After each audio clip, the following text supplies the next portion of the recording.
What up? T-Bob here. And Jake as well. And look at you. You done stumbled upon little OTB Saints, where we bring you all the latest black and gold coverage. Who are the Saints going to draft? Who's going to be their quarterback? What does the salary cap look like? All that information and more. Hope you enjoy it. Like, subscribe. Look, we've all watched the NFL long enough where we know that the worst thing you can do is overreact to week one and make sweeping proclamations going forward. Yeah. But what you can do, you can feel better or worse about your team. And it is unquestionable that you should feel better about your New Orleans Saints. My question to you, Jake, is it was the Panthers. Given what you saw, what do you think? How much of a chance do you give the Saints this Sunday against the Cowgirls?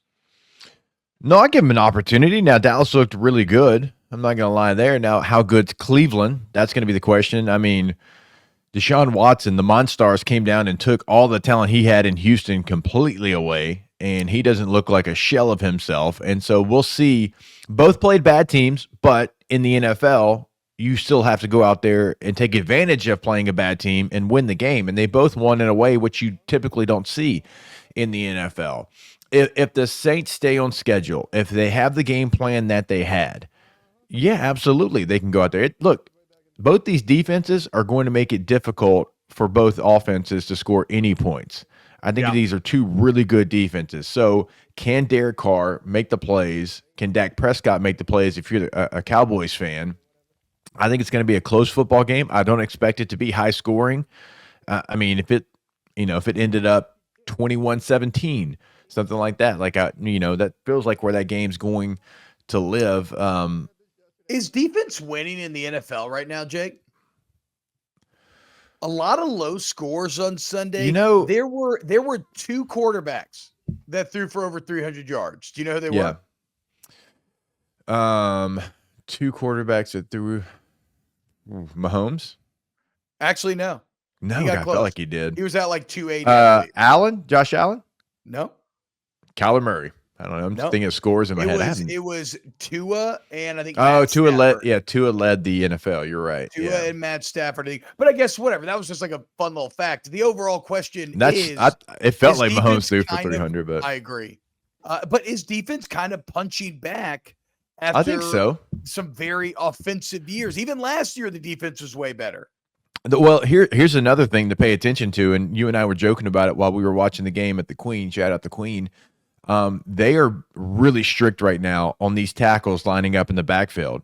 And for so long, these tackles had a full advantage. And I know because I played wing on punt and I tried to take it. We are supposed to have the same alignment as the tackles had, but we cheated the hell out of it. It's like, they're not going to call it. Like I would put my full extended hand, right, if I'm the wing on the tackle and I'm supposed to be, a part of the tackle break his waist or something like that, right? Well, the tackle was supposed to break it too, and he was off. So I would, we're out here, we're way off, and because we moved our gunners, too. If you had your gunners on and you had your snapper, guard, tackle, you'd be fine. But we used to move our gunners so they would go in motion, so one of them wouldn't be on the line. So one of our wings, we were supposed to be on the line, but we cheated the heck out of it. And it was an advantage for us because, we'll go in unison. You got to go extra 2 yards to get past me. And that's what tackles were doing. Dude, they called that, and not just the opener on Thursday night. If you watched across the league, they called that a ton. And so these edge rushers are having more success. I felt like they let the DBs play a little bit more. But for me, them kind of cracking down on the tackles, getting that extra jump, I think you saw better edge play because they're not really at that disadvantage like they were. A bit interesting because normally these rule changes always favor the offense and points. And because we're the superior side of the football, but I'm inclined to agree, but again, our biases and such. So it's interesting for them to make and enforce a rule change that would almost exclusively work against the quarterback. What is good for the New Orleans Saints here is that is your side of the ball. That is your strength. If you are a team whose main identity is defense, then any rule change made that benefits the defense benefits you to a greater extent than a team that is offensive. And yes, you can say, oh, T-Bob, but it's very small. That's fine. But look at that toe out of bounds last Thursday night. The smallest things make the differences in this league. These tiny little percentage points in which you can gain advantages. So, Saints fans, is it going to help Micah Parsons cook Penny hard? Well, I guess can't quite cook him any harder. There's probably already going to happen, right? So, like, if you're a Saints fan, okay, this is a slight win for you here. A little defensive rule change that should juice up your side of the ball. I'm excited. I would move Micah Parsons over Trevor Penning like every play. Yeah, you do it like how Dion used to follow the best receiver around. Just flip it. I wouldn't even have Micah Parsons go to the huddle. Dion, my old man always talks about how Dion used to. He didn't go to the huddle. Not even go to the huddle back in the day. Yeah, no need. Just chill, and wherever the best receiver was, he just be on him, and that's it. Oh yeah. Well, so going back to, God, I don't even remember. I think it was Sunday night game between the Rams and the Lions. Once the Rams starting left tackle went out, like Aiden Hutchinson, he wasn't switching sides. He was over that left tackle, and the left tackle either got beat or he held on every single play. In fact, some they didn't call because they were like, this is our best pass rusher. He's one of the best in the league. This guy's not very good right now at tackle. He's wearing number 61, red flags all over the place at tackle. We're going to attack him. And that's what they did. So the Cowboys are going to do the same. And Trevor Penning, like, this is the game that you can shut us all up, at least for a little bit. You can go out. Micah Parsons is a unicorn. Nobody's built like him. Nobody looks like him. Nobody plays like him in the NFL. And I mean that as a compliment. If you have a good day, you might not have a great day. If you have a solid day, man, we'll give you an attaboy and we'll kind of move on until you prove us wrong. Yeah, I agree. Like, there were a couple times last year where Penning just literally could not operate. Right. Like could not. And so that's all I need him to avoid this Sunday.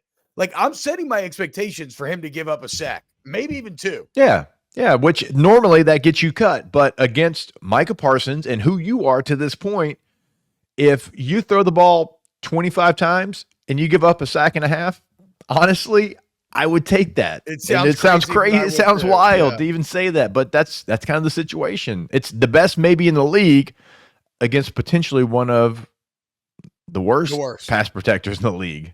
Well, and what an opportunity for Kubiak here to really reinforce what was a legendary debut.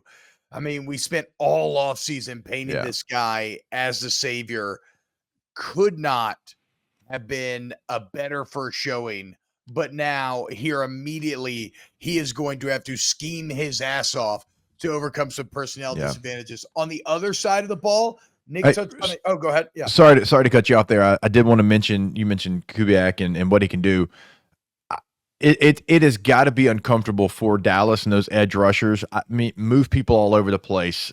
Even like in a pass protection, like Parsons is coming right at the field. Well, you got, let's say, Foster Moreau on the left side, and let's say Parsons lines up on your right, and he's going against Penning, and he thinks, man, I don't have a tight end up here. What am I going to do? I'm going to go up the field. You have Foster come across.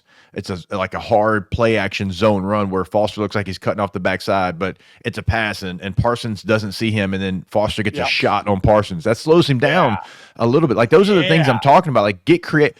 Hey, motion Taysom out wide and then have him come crack Micah Parsons on a toss. Like, make it where he can't just say, I'm getting after the quarterback or I'm going to be in the backfield. That's where, like, shifts and motions, when you do it so much that the defensive ends can't just pin their ears back because they're not scared, but they're timid because they know it could be coming from any direction. Well, and remember, that's what Nick, another element that could help there is what Nick talked about yesterday, a willingness to run on 3rd and long. They pick up that first down on 3rd and 7, and you have Jadeveon Clowney just selling out in a pass rush, and it ends up opening up the gap that gets the first down. So, like, if creativity is the key to minimize, to mitigating the damage in that mismatch, I trust Clint Kubiak eons more than I trusted Pete Carmichael last season. So that's good. Pete would have lined up in base offense with no help over there for Trevor Penning, no motion, no threat of anything. He might give him a chip. He'd give him a chip on the way out. Maybe. Okay, yeah. He would have done the worst thing to do, which is like max protect and leave everybody in, which really is worse. It's the worst because Yeah. you have two people out in the route. Yeah. Yeah, like it would have been the most basic thing. You don't have that, and you have to use that to your advantage. When you have a deficiency, all right, well, how do I hide that, or how do I help that out without showing everybody that I'm helping it out? You get creative. And the one thing that anybody in this coaching tree that he comes from has done a great job of is having players that can do multiple things. Like you watched the 49ers the other night. Juszczyk's out there blocking his ass off, and he's also running wheel routes and catching them. Debo's lining up at receiver, making plays, lining up at running back, making plays. Kittle's lining up at tight end, at receiver. Like everybody in that offense has dual roles. It's like when you show up, you can't be like, well, I'm this. No, you're going to be this, and maybe also this, which I appreciate. You know, Well, and go ahead. again, Jake. Well, sorry, reinforcing that point. Remember that personnel group we talked about yesterday. They had Shaheed at the pistol. They had Kamara split out wide. They had Taysom lined up as fullback. They had Olave at the other wideout. So they're like he's taking those philosophies, and we've already seen them here. Because even if you don't use Rashid Shaheed in the pistol, if he lines up there and you don't give him the football, it still affects the play.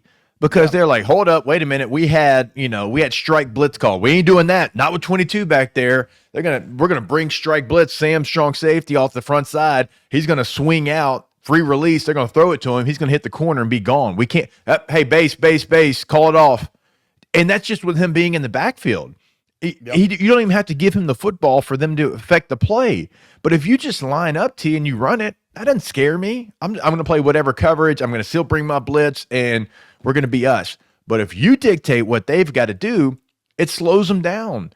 And so, if I see 22 in the backfield, I'm nervous. If I see 7 do something that's abnormal, I'm still nervous for what he can do, because you can't be the defense you want to be if you have something like that, because you're terrified of what it could end up being. Now, if the Saints don't utilize that, maybe later in the season, it's a different conversation. But here early in the season, again, if I see 22 in a pistol, that sends off like sirens for me, like, hold up, like, let's play this a little safe. And if you're the Saints, you want the defense to play safe right now while you're trying to figure out exactly who you are.